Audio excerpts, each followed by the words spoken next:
Odštartovaný prvý štart dnešného finále Žiackej chodeckej ligy.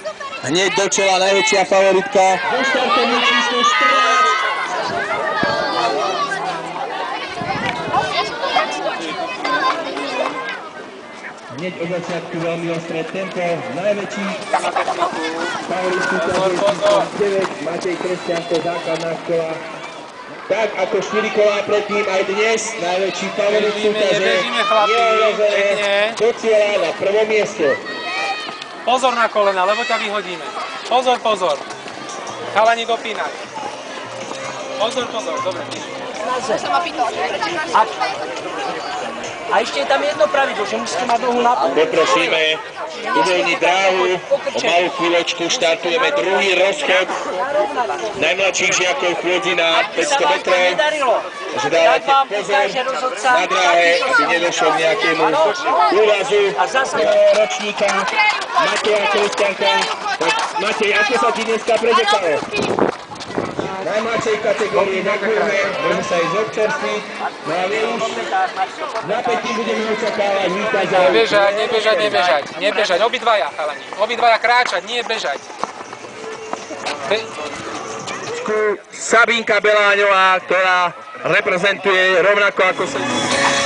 Ťahaj, Matej!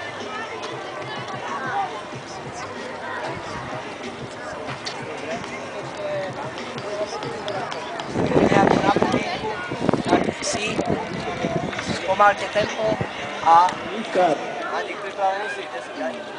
Pripravte sa!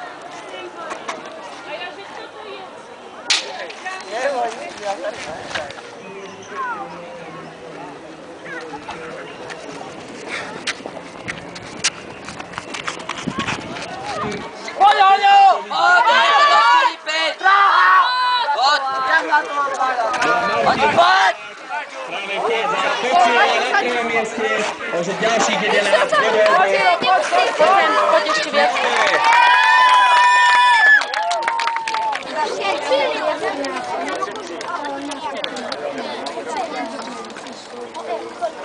Zatlieskame.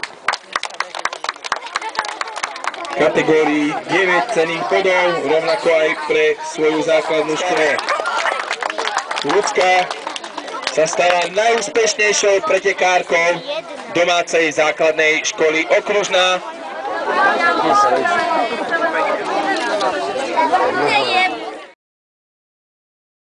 Musíme všetky najmladšie dievčatá, ročník narodenia 2001.